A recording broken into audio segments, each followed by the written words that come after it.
작신TV 신재욱이고요. 제 직업 중에 하나는 유튜브에서 좋은 중고차 고르기 시리즈를 운영하고 있는 유튜브 크리에이터고요.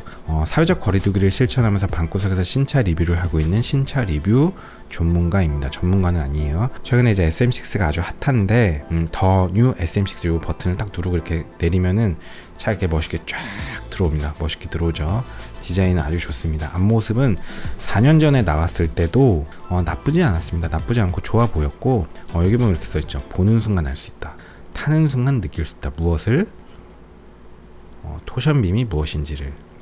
무엇인지 몰랐던 거를 알려주는 차가 있습니다. SM6를 사보면 정말 토션빔이 뭔지를 아마 여러분이 아실 수 있을 겁니다. 저는 참고로 타본 적은 없습니다. 저는 이제 방구석 리뷰어니까요. SM6가 4년 전에 처음에 출시될 때 나오기 전부터 말이 많았던 게 뭐다? 토션빔이었습니다. 토션빔 때문에 나오기 전부터 욕먹었고요. 실제로 출시되고 나서도 욕먹었습니다. SM6는 계속 욕먹고 있습니다. 그래서 제가 좋은 중고차 고르기 시리즈에서 SM6 영상을 찍으면 보나마나 토션빔 어쩌고 저쩌고 하는 댓글이 달릴 겁니다. 줄줄이 달릴 거예요. 그래서 심장이 바뀌었다 얘기하고 있지만 사실은 토션빔은 그대로입니다. 실제로 그 토션빔 이슈를 좀 해결하려고 르노 삼성에서 약간 노력을 좀 한 듯한 느낌이 있고 그 외에 다른 디테일들도 르노 삼성에서 계속 좀 문제점들을 보완하려는 노력을 하긴 했지만 토션빔은 변화는 없습니다. 토션빔은 토션빔이에요.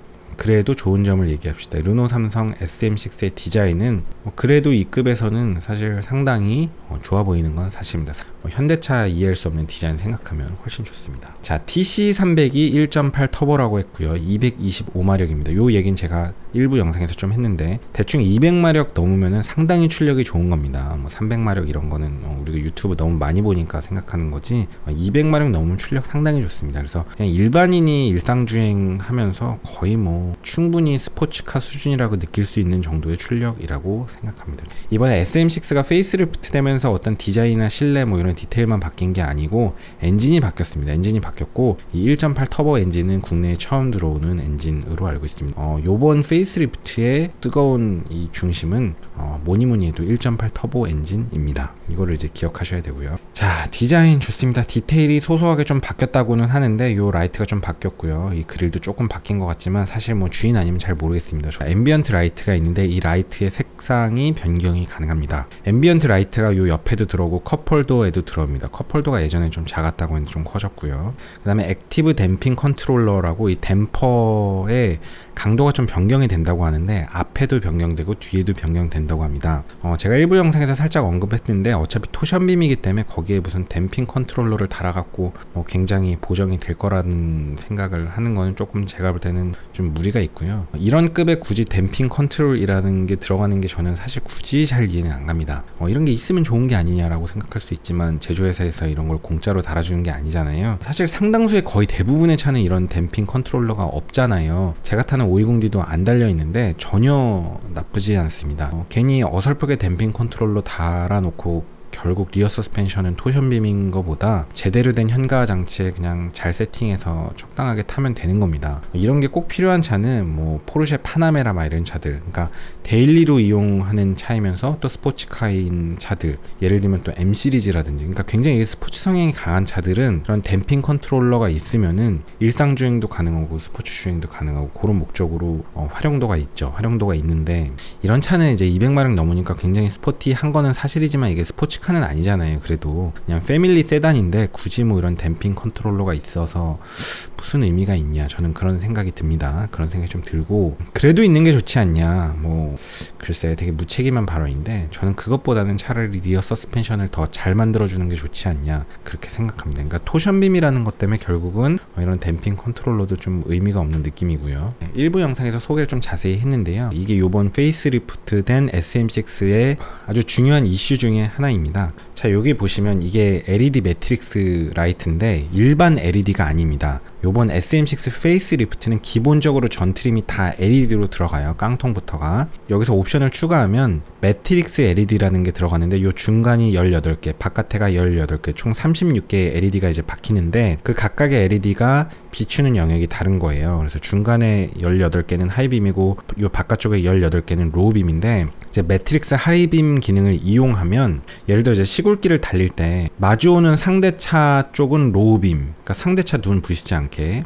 그 다음에 요 중간 쪽은 내가 더 보고 싶으니까 하이빔, 그 그 다음에 이 바깥쪽도 하이빔, 왜냐하면 뭐 사람이나 뭐 고라니 같은 거 튀어나오는 것 좀 보려고. 그 다음에 앞에 차 눈부시면 안 되니까 앞에 차 쪽은 로우빔, 이렇게 딱 영역을 비춘다는 거예요. 그래서 이 시스템을 실제로 이용하다 보면 막 이렇게 빛이 막 이렇게 켜졌다 꺼졌다 이렇게 막 오로라처럼 하는 게 좀 느껴집니다. 저도 이제 뭐 조수석에서 경험해 본 적이 있는데, 제 친구가 벤츠 E클래스 매트릭스 LED 달린 차량을 이용하는데 벤츠 같은 데 달려있던 그런 거예요. 하여간에 고급 기술인데 요런 그림 보면 더 이해가 되죠. 그러니까 갓길은 하이빔, 앞에 차의 뒤쪽은 로우빔, 그 사이는 하이빔, 상대 차는 눈부시면 안 되니까 로우빔, 그 외에 바깥용은 하이빔. 자, 이 시스템의 이 옵션은 정말 꼭 넣고 싶은 생각이 드실 수 있는데 현실에서 이게 얼마나 활용도가 좋을지는 조금 의문이 있습니다. 제가 일부 영상에서 간략하게 설명드렸는데 이 시스템은 항상 르노 삼성의 이 매트릭스 LED가 나빠서 그렇다는 게 아니고 모든 제조회사에서 이 시스템은 문제가 이제 발생합니다. 센시티비티의 문제인데요. 제 친구가 타고 있는 벤츠 LED 매트릭스 라이트도 마찬가지예요. 제 친구가 저한테 그랬어요.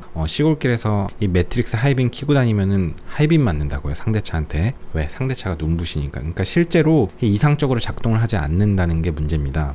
결국 이제 센시티비티의 문제인데요. 이제 엔지니어가 이걸 만들 때 인풋 데이터가 필요해요. 인풋 데이터는 저 앞에 어떤 차가 있냐 없냐에 대한 인풋을 하겠죠. 근데 그 인풋 데이터가 너무 민감하면 별것도 아닌 그런 정보에 너무 민감하게 반응해서 막 하이빔이 꺼졌다 켜졌다 꺼졌다 켜졌다 꺼졌다 켜졌다 하기 때문에 너무 정신이 없을 거고요. 민감도를 좀 떨어뜨리면은 차가 제대로 나타나야만 그 차에 대해서 하이빔을 끄고 로우빔으로 갈 텐데, 그렇게 되면 상대차 입장에서는 하이빔을 좀 초반에 맞는 게 되는 거죠. 좀 가까워져야 로우빔으로 간다는 얘기가 되니까. 그러니까 그렇게 민감도를 낮추면은 좀 시스템이 안정화되지만 상대차 입장에서는 하이빔이 맞은 게 되고 상대차가 나한테 하이빔을 날릴 거란 말이에요. 야, 너 왜 하이빔 키고 가냐 이러면서. 그래서 이 시스템은 센시티비티를 높이자니 그렇고 낮추자니 그렇고 적당한 영역을 찾아야 되는데 그 경계는 이제 항상 애매합니다. 인간의 세계는 컨티뉴스 하기 때문에 발생하는 문제인데 이 문제는 해결이 되지 않는 문제예요. 그래서 저는 이 매트릭스 비전 헤드램프 이 옵션에 대해서 달 생각은 전 전혀 없습니다. 전 전혀 없어요. 저는 그냥 고전적인 하이빔이 좋고요. 고전적인 하이빔으로 하이빔 켰다가 껐다가, 필요할 때는 켰다가 껐다가, 뭔가 이렇게 서치라이트를 잠깐 켰다가 껐다가 켰다가 껐다가 이렇게 확인하면서 다니는 걸 좋아합니다. 시골길 다닐 때. 그래서 상대차가 나타나면 내가 하이빔을 딱 끄면 상대차 입장에서는 아, 저 차가 내가 나타난 걸 보고 있구나, 뭐 이런 식으로 서로 또 사인 교환이 되는 느낌도 있기 때문에 사실 되게 나쁘지 않습니다. 나쁘지 않고, 요 SM6에서 요번에 또 특징 중에 하나가 리어 램프가 조금 더 다듬어졌는데요. 다이내믹 턴 시그널이 들어갔습니다. 다이내믹 턴 시그널이 뭐냐면, 이게 왜 아우디 같은 거 보면 깜빡이 켜질 때 이렇게 쫙 켜지는 거, 그런 거 있잖아요. 그런 건데요. 그런 게 이제 또 멋있어 보일 수 있죠. 근데 제가 이런 거 갖고 무슨 얘기 하실 줄 아시나요? JOTTO인데요. 전혀 필요 없습니다. 이런 거는요. 그러니까 이런 것 때문에 혹한다는 거는 좀 이렇게 바람직하진 않습니다. 그러니까 제조회사에서 이런 디테일까지 신경 써서 페이스리프트 한다는 건 사실 뭐 좋은 거예요. 이런, 그래도 요번에 좀 많이 팔아보려고 노력을 했구나, 이런 느낌을 받을 수는 있는데 사실은 중요한 건 아니에요. 그런 건요. 그래도 우리는 항상 생각해야 됩니다. 뭐다? 토션빔이잖아요. 토션빔에 대한 얘기는 조금 이따 다시 하겠습니다. 자, 여기 보시면 보는 순간 매료되는, 앉는 순간 편안한 공간, 이 퀼팅 시트가 이제 핵심인데요.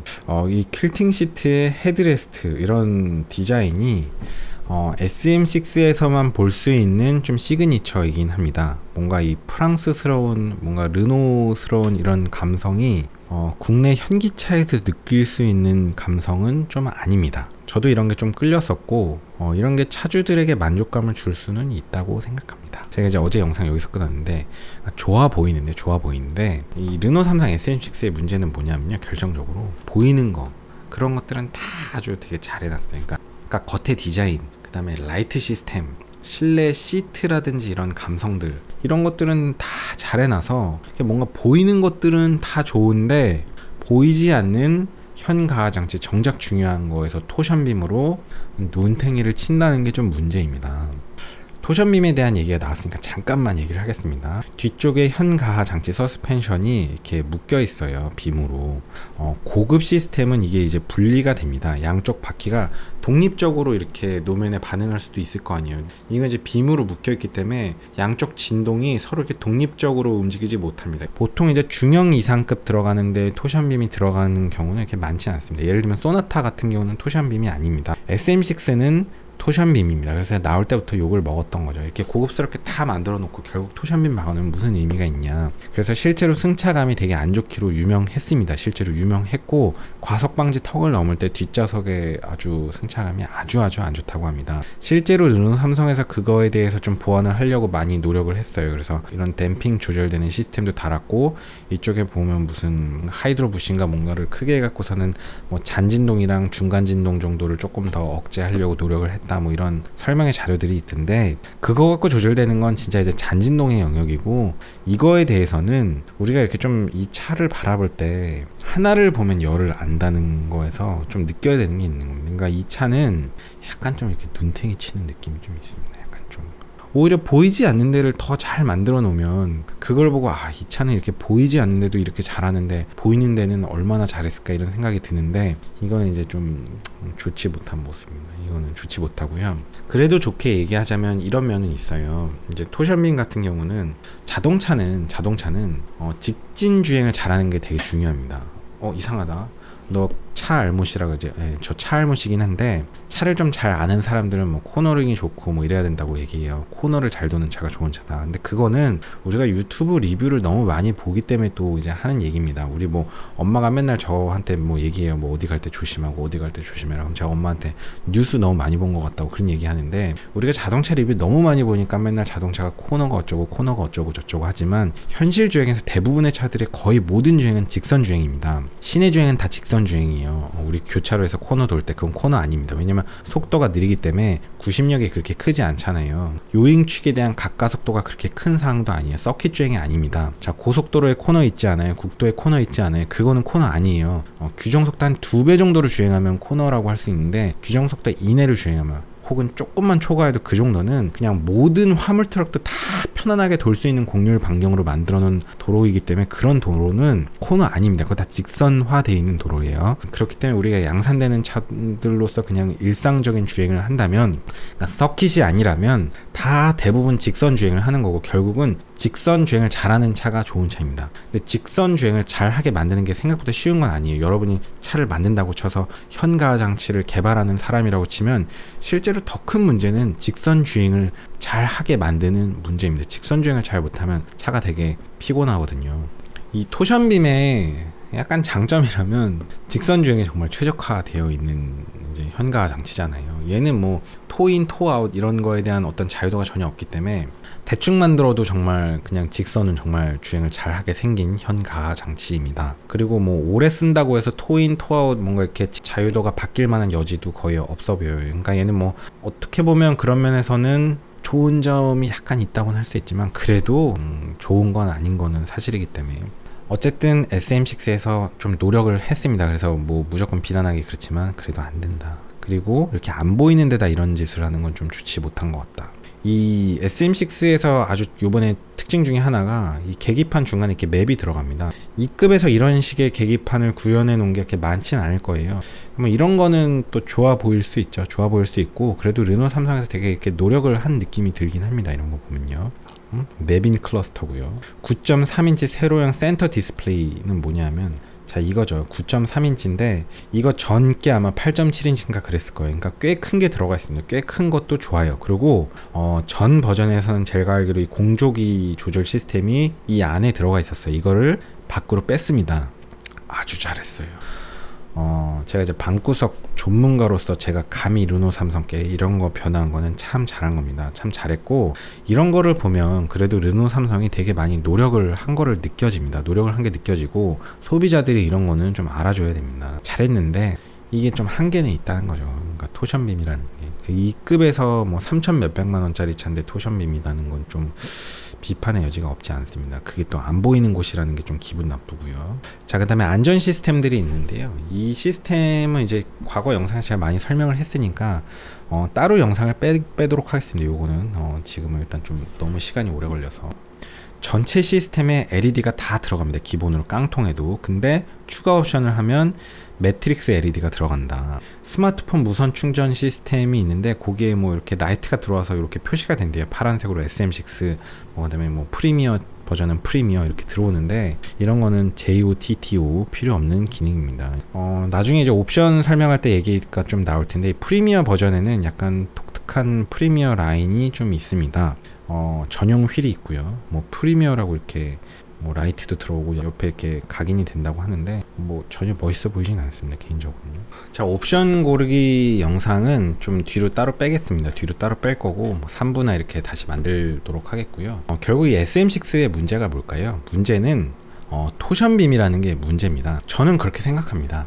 하나를 보면 열을 알 수 있는데 SM6는 이 토션빔을 보면 좀 그렇습니다. 보이는 거는 다 잘 만들어 놨어요. 겉에도 막 멋있고 예쁘고 뭔가 프랑스스러운 감성도 있고 현기차에서 느낄 수 없는 뭔가가 있고 디자인도 좋고 뭐 실내 시트도 멋있고 오디오도 뭐 좋습니다. 이 급에서 제가 실제로 들어본 적이 있는데 뭐 그렇게 나쁘진 않아요. 꽤 괜찮아요. 아주 좋진 않고 공조기 기능을 뭐 이렇게 매뉴얼로 뺀 것도 노력을 한 것 같고 턴 시그널도 뭐 다이나믹 턴 시그널 뭐 중요하진 않지만 뭐 하나하나의 디테일까지 신경 쓰는 거는 뭐 좋습니다. 좋은데 보이는 거는 이렇게 다 잘해놓고 막상 보이지 않는 데다가 토션빔을 넣은 거는 아무리 좋게 얘기하려고 해도 좀 이거 전체적인 트렌드에 전혀 맞지 않습니다. 그래서 좀 눈탱이를 치는 느낌이 약간 있습니다. 이 차의 옵션 고르기에 대한 영상은 제가 따로 빼도록 하겠습니다. 원래 2부 영상이 포함되어 있었는데 영상이 너무 길어져서요. 오늘은 금요일인데요. 저는 금요일날 나가노는 걸 포기하고 영상을 찍고 있습니다. 오늘도 긴 영상 봐주셔서 감사합니다. 수고하셨습니다.